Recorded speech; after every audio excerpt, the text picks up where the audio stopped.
Hi, I'm Tony Nichols, and welcome to Chamber Chat.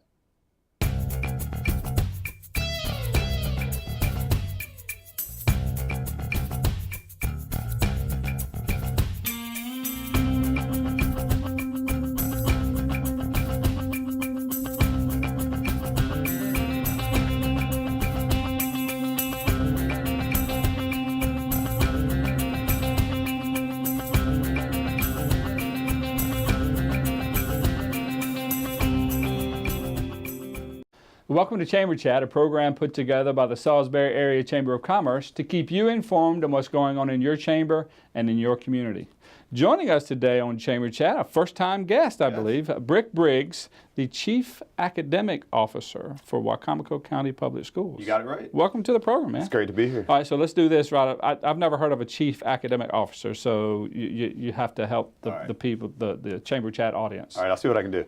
So we have a superintendent, Dr. Donna Hanlon, who oversees the entire district, and she has 3 assistant superintendents who assist her in leading the district, and I am one of those. So traditionally it was just called an assistant superintendent position, and she's kind of renamed it to focus on the academic aspect of it. So so it's not a new position. Not a new position. Just spruced it up. That's it. The title. And I'm proud to be the first one. There you go. You're the inaugural one. I am. So tell us what your position entails. All right, so I oversee everything instructionally in the entire district, for pre-K all the way through 12th grade. In addition to that, I also have the the technology department under us. So that's a vital part of running a large school district like we have. I get to work with a great team of instructional supervisors, directors, and principals to make sure that our students are having the best instruction possible. And that they're implementing instructional programs throughout, the elementary, middle, and secondary levels to meet the needs of all our kids. We examine the current practices that are going on and see what tweaks need to be made for those, as well as explore other opportunities outside the district that we could possibly bring in to help meet the needs of our kids. I know, Dr. Hanlon has presented herself as very hands-on, wanting to, change what needs to be changed, but then if it's working, not just leave it alone, but try to make it better kind of thing. But so I was going to ask, and looking at the instructional aspect of the classrooms and do you get feedback from the teachers? Do you guys meet? And what kind of informational flow does that look like? Yeah, so I have two of the directors that work alongside me. I have a director of secondary ed and a director of elementary ed. And so they work hand in hand with the principals who are then working with their teachers every day. Now, I think it's critically important. I'm coming straight from a principal's position, and it was the best job in the world, in the school every day, in the classrooms, in the hallways, and working with the teachers and the kids. And in my new role, I still think it's critically important to be in the schools, to be walking side by side with the principals, to being in the classrooms, to seeing what's going on. I also think it's important to get feedback from both parents and students. As a parent in the community, I think it's important to be sitting in the stands at soccer games and listening to the parents and hearing what's going on. I also think it's important to be talking with the kids in the hallways, figuring out, hey, what's going on that you like, what's going on that you don't like. And so we can work together to make this the best district possible. Yeah, and it's like I liken it to a cop on the beat. You get out there and people get familiar with it, people get comfortable with you, then people will begin to share things with you. That's correct. Actually, I got a phone call yesterday from a parent who's let me know some things that weren't going so well. And yesterday she called me to let me know 2 things that were just absolutely wonderful. That's cool. She was praising her youngest child's teacher, who is new to the profession and is doing an absolute great job. And she was also letting me know about her other student who's in middle school and how they were a little bit worried about the middle school experience, because that can be some trying years, but he's off to a great start. So you have plausible deniability, so you can't agree or disagree with this statement. But middle school, you might just find the meanest people on the planet. there. It's a tough year. That's a tough few years there. I was actually served for 2 years as a solely middle school principal, and then 5 years as a principal of a middle and high school. And now my daughter's just entered 6th grade, so now I'm getting to experience it from the parent's perspective. Yeah. And I'm hoping, as a parent, I'm hoping to survive. But she's off to a great Most get through without any problem, but I remember for me, that was awkward times at points. So you're not new to the school system. So you were how long have you been in the school system? You're a principal. This is my 19th year. 19th year. All in Wycomico County. Wow. Okay. Before, actually, I came through the system. Willards Elementary, Pittsfield Middle School, Parkside High School. Okay. Didn't even leave for college. Actually came right over here to SU. I was a math major. Graduated. You have been out of the state. Occasionally, just not for career-wise. Okay. Yeah, so I started teaching at Y-High, taught math. In addition to teaching, probably one of the reasons I went into education was actually the coaching aspect. Okay. I wanted to coach soccer like Coach Hall at Parkside, who was my soccer coach. So I got to coach soccer, basketball, and baseball. And there's the relationships that you build with young student athletes is just simply awesome. And I definitely benefited from that. I've told many people over the years that I learned as much on an athletic field, more on an athletic field about life than I did, in a classroom, because the interaction, the team play, the people depending upon you, the responsibility of, it's my fault. It's not anyone else's fault. Not a victim mentality. There's so many things that I learned on a football field. I agree, and I think it's important that we try to get our students involved in as many extracurricular activities as possible.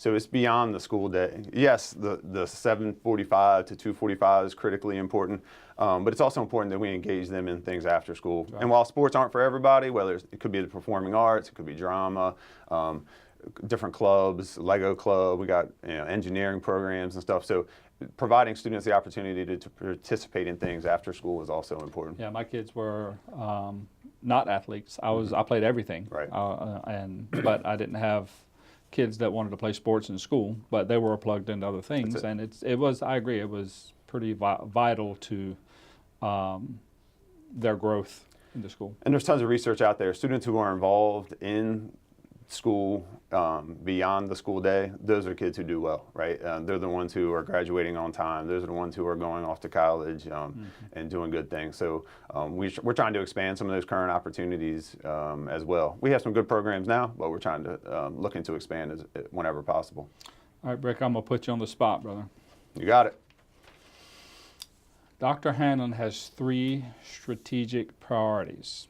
Now, we can cut this segment out if you don't know these priorities. No, I got it. But could you tell us what those are? Sure. So there's 3 this year that'll probably extend into the next several years. But 1's focusing on the early learners, 2 is focusing on our graduates, and then 3 is that critical workforce that we have to help students succeed the whole way through. So the first one is a focus on early literacy. We need students reading on grade level by 3rd grade. Yeah. There's, again, research states that any student who's not reading on grade level by 3rd grade is 4 times more likely to drop out of high school.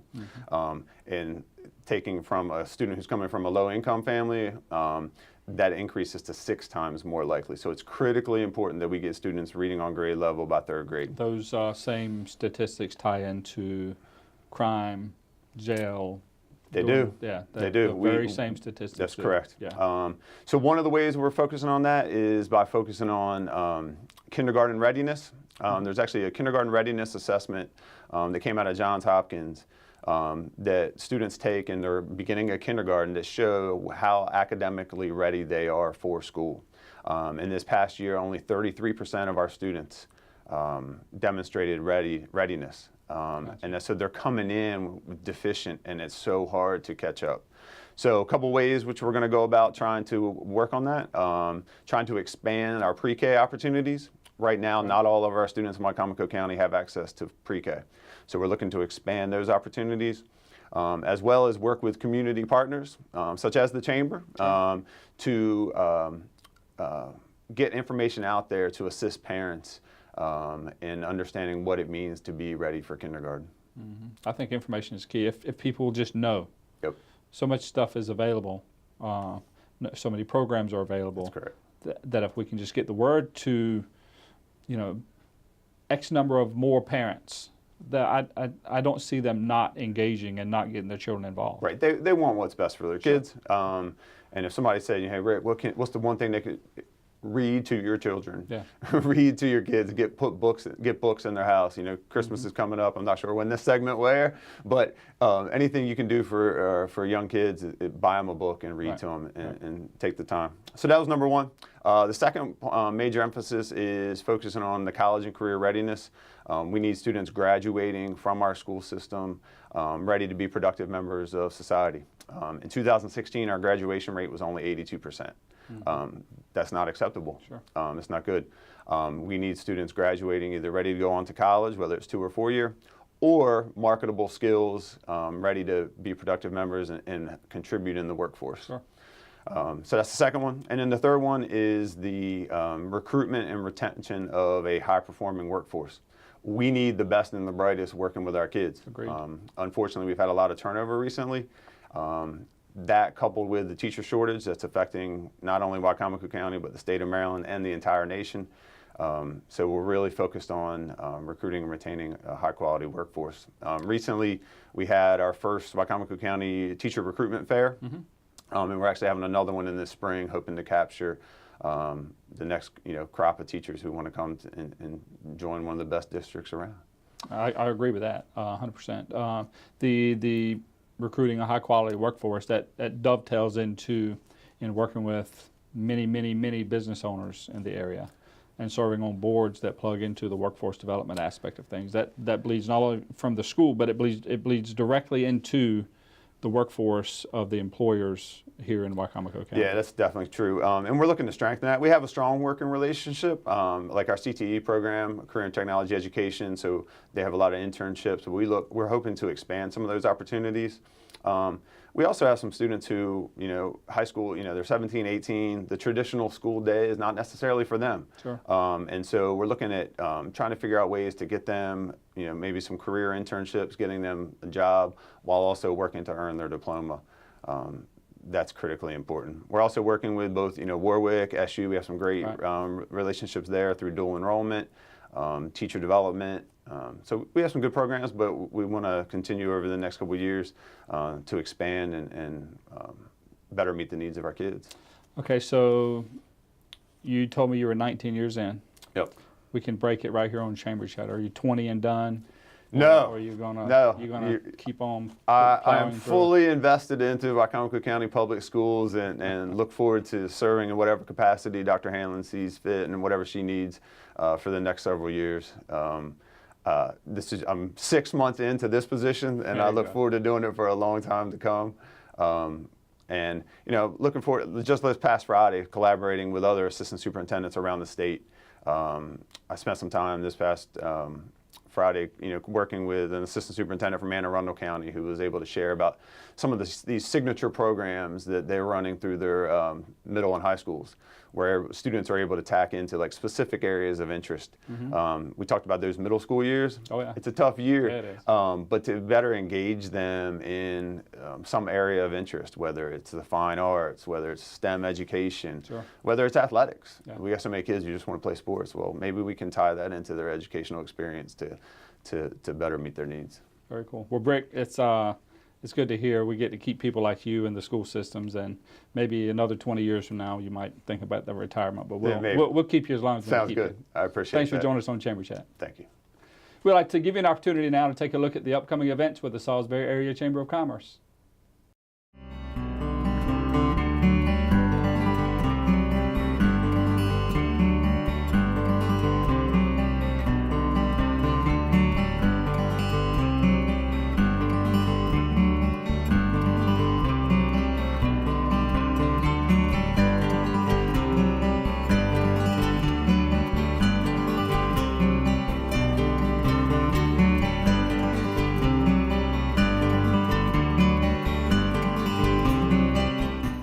Welcome back to Chamber Chat right here on PAC 14. Joining us now is a guy that most people in the area know, Mr. Chris Eccleston. This time joining us on PAC 14 as chair-elect for the Board of Directors for the Chamber of Commerce. Welcome back, man. Thanks for having me. Pleasure to be here. So, chair-elect with the Board of Directors of the Chamber of Commerce. So, before we get to that, give us a little insight in terms of who's Chris Eccleston? I mean, is he a come here, from here? Yeah, from here. So, born and raised, proud. You know, been on Delmarva my whole life, with the exception of about 7-8 years.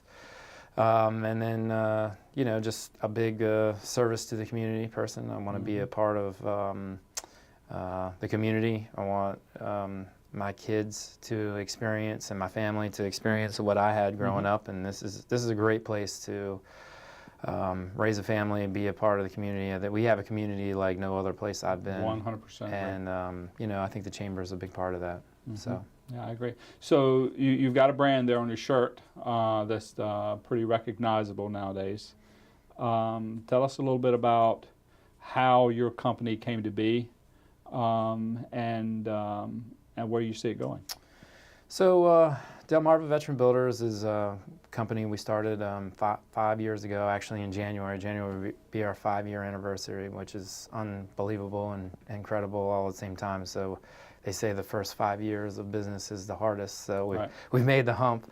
But you know, it was a vision and a thought process that correlates with the military. You know, the teamwork, the attitude, and that drive, and that kind of goal-oriented mentality. So the military has that. They have the ability to go into a mission, a battle plan, whatever, and they're going to win. They don't. They can't fail. Right. Right. So we've taken that attitude to the construction industry right here on Delmarva, and it's just been incredible. I think our timing to the market we got lucky with, and it's, you know, people, our team and the community has just kind of rallied behind us. It's been absolutely amazing to watch. I mean, unbelievable. So we just recently had the economic forecast with the Chamber of Commerce, and the Memo Dereker presented results from surveys. I'm sure you got a copy of the survey. I got a copy of the survey to participate. But it was, for the first time ever, an overwhelming positive outlook. Yeah. From the commercial construction side of things, from your vantage point, what are you seeing in the commercial construction world? I think it's on. I don't want to say quite red hot, but it's approaching the red hot kind of scenario. Yeah. This is the first time in my professional career going to one of the economic forecasts in 10 years where I can honestly say everybody's like, I'm excited. I'm looking forward to you know, 2018 and 2019, and I heard that across the room from a lot of different industries. I think one of the things that the Delmarva and construction industry as a whole is going to deal with is the labor shortage. There's just not enough jobs right now, and not enough human capital to perform the work the demand of work that's out there. I also think that this area now, because of leadership in the community, with certain political leaders and just the overall sense of the community that we have now, that is encouraging for outsiders, and I think more people are starting to see that from a larger scale. Right. And I think that's also driving the construction, you know, in the overall marketplace. So people are excited, they're proud to be here. It's attracting attention from other locations, and I think, you know, on the next 5 to 10 years, they're pretty exciting here. I want to put you on the couch and give you a crystal ball for a minute. And how do you, so for the next 5 or 10 years, you foresee the economy is going to be the economy. But given it was a perfect tie, given the current leadership that's in place, the vision that they have for the community, you see this economic development boom, if you will, continuing? I do. I think the Sussex County area is going to just continue to grow. I think you're going to see that grow all the way up, probably into Dover in 10 years. I think you're going to see it grow west out to 113 and Route 1 all the way. Is it Milford now? That's pretty hot right now. Milford is building a brand new hospital. You know, so I really believe that you're going to see more influx of people into that area, and they're going to start hearing and seeing Salisbury and the Lower Shore and our treasures and our community, and I think people are going to want to be a part of that. And the more exposure we get, and I think next year on the national horizon with the National Folk Festival, that's just a whole another opportunity. Yeah, so I really believe the next 5 to 10 years here are going to be a bright future. So you're moving from chair-elect to chair of the board for the Salisbury Area Chamber of Commerce. Why did you get involved in the chamber? I believed in what the chamber represents. So it represents to me that advocacy piece to the business community and the membership at large, and it's, you know, and I would say caveat with that the economic development piece of that, and that's really important to me. It was a way to get in, serve my community, and you know, be a part of it. So that's what attracted me to the chamber. I've been probably involved now for 5-7 years maybe. I can't remember when I started, but it's been quite a long time. Yeah, it's I remember you for many years you were part of the business and economic development and advocacy as well. Even chairing that division at one point.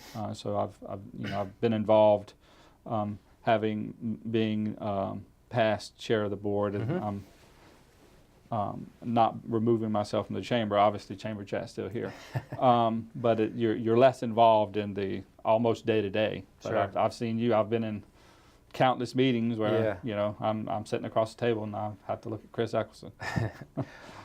Well, you know, one thing that I think Bill has really adopted, and I think political leadership's more adopting, and just people in a general sense are more adopting, is that this regional economic development is really just a powerful engine. And I think that's maybe something that people are realizing. And so Bill led the charge, and we hosted a Delmarva-wide chamber mixer a couple months ago.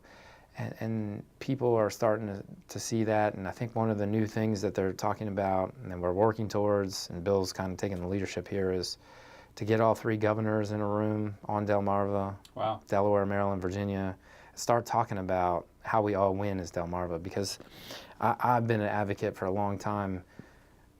On Delmarva, we view ourselves as the mid-shore, lower shore, upper shore, Delaware, Maryland, you know, but when you get across the bridge, everybody just looks at us as Delmarva. Sure. So if we can adopt that mentality and know that if a big fish lands in Delaware or a big fish lands in Virginia or Maryland, we all win because of that. That's true. So that to me is the future of economic development. It's no longer, the county lines don't mean anything as far as economic. We're in a digital age now. The county lines, you know, the borders, if you will, that was a one horse back ride day away from the county seat. Right. I mean, that doesn't mean anything today. So, I mean, we have to start kind of thinking more collaboratively on Delmarva.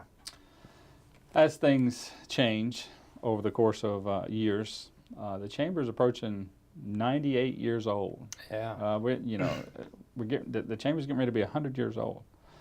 Is there anything in the works? Has the planning started? Because, you know, to use some vernacular from North Carolina, we need to have a shindig. Are there any plans being put in place now? Yeah, absolutely. So it's one of the big things on my radar for this year, and I've been, beating the drum about it for all this year.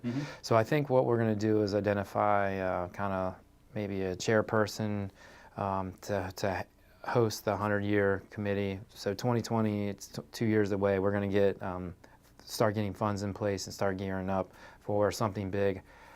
So if people want to get involved in that and we're going to lean on past presidents as well, and form a committee and really. So I think that is going to be one of the major goals of the 2018 year, that we get the foundation built for that and start moving forward and identifying what those plans are. I do know that the chamber, has some building issues that need to be addressed. So maybe we tie this 100-year anniversary with the capital campaign. There's been some discussion about that. So, it also fits in, Purdue will be having their 100-year anniversary the same year. Right. So a lot of things. I think the Lions Club and maybe one of the Rotaries is also all in the same time frame. So it's really exciting to see all these different things approaching 100 years. So it's going to be awesome to be involved in that. The chamber has always had symbiotic and very good relationships with the Greater Salisbury Committee, SWED, certainly all of the local elected leaders, but state elected leaders. But of late, as of a couple of years ago, not just now, but of late, it's even getting better and more cohesive. Is that intentional? I 100% agree with you. I don't think I've ever seen it as strong as it is today, and I think Ernie laid that groundwork, and I think Bill's built on that, as well as Mike Dunn and Dave Ryan. And it kind of goes back to that collaborative strategy I was talking about for Delmarva. I think the Lower Shore has recognized that to be collaborative and to move in kind of a unanimous, agreement. I mean, people aren't always going to agree, but when you have a outside entity come to this area and every single person is excited, and you see a chamber, a Greater Salisbury, and a SWED working together, excited about the future. I mean, that's pretty attractive from an outsider, or just people that are, community-minded people, the investors here locally. I mean, they're getting excited, because there's just a opportunity here, and people are excited about it. I know I am. There's a lot of people that would get on that bandwagon, me being one of them. So in the next year, all eyes are on Chris. You're the big idea guy. I mean, there's any room that you're in. I don't think people expect you to bring the big idea, but many times you do. So what do we see in the next year? Let's get a peek into a year from now. What are we talking about? Well, I spoke about the 100-year anniversary, so I think that's really important. I think to me personally, and I think it also is really important to a lot of chamber members to see the chamber reach that 100-year milestone and to have a good foundation and plan in place. So that is one thing that I'm going to be really focused on. I think the other thing too is the work between that collaborative effort to maintain that and just kind of build on that. And I think the other piece too is since I've become a father recently, I've realized how important public education is to the economic engine of Delmarva and the Lower Shore. And I think that's one thing that we've probably lost a little bit of sight on. And I think the time now is now. We have a great new superintendent. Absolutely. She has a wonderful vision. We have to look at public education as an investment. We look at infrastructure as an investment for economic development, but this community has never really looked at public education as an investment for economic development. So I think that's a conversation that I'm going to start trying to bring up, and I have been for months talking about that, and that's really important. I mean, as a business person and a community person, if there's a lot of opportunity here in the next 10 years, we're going to wake up 10 years from now, realize that we're going to miss out on a lot of opportunity because we've been in a good spot or in a bad spot. Right. Yeah. So, and I kind of run the parallel. I mean, I've had the privilege of being able to go look at some schools in Delaware, our neighbors, 30 minutes from here. And these schools are, well, the technology in place, what their curriculums and stuff like that, no discount to what we're doing here as a public school, but we're just not on the same level as far as investment. And to me, that'll catch up with us. And I've heard business leaders now in rooms in the greater Salisbury, you've heard them as well, and the chamber say, well, if I have student A and student B and this student 30 minutes from here, you know, that's where I'm going to hire. Sure. So I think that's something that we have to start really, really honing in on. And, you know, I think it's a conversation. Yeah, I sure. don't know Right. that I have the right answer, but I think it's a conversation that the community really, really has to start having. Yeah, well, so before we wrap up, you have to make me a promise. Maybe halfway through your tenure as chair of the board, you come back and give us an update. Absolutely. Maybe give us a little more insight on us how that 100-year Yeah. celebration is going to be. Well, I think the chamber. One other thing I kind of forgot to mention is that the folk festival is coming here, and I'm going to push, and I know Bill's pushing, that the chamber is instrumental involved in that. And so I think that there's an opportunity to have maybe a gala associated with that, or kind of the kickoff, if you will, to that event, and so that's something that's kind of on the radar as well. Very cool. So, but absolutely, I'd love to come back and All right. and give an update. Put it in the calendar. All right, Chris Eckerson, Chair-elect, Salisbury Area Chamber of Commerce. Thanks Thanks for for joining having us, man. Thank you.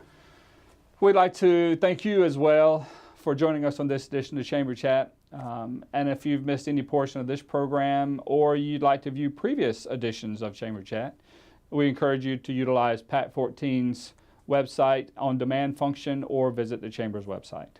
That's all the time we have for this edition of Chamber Chat. My name's Tony Nichols, your host, encouraging you to make a difference.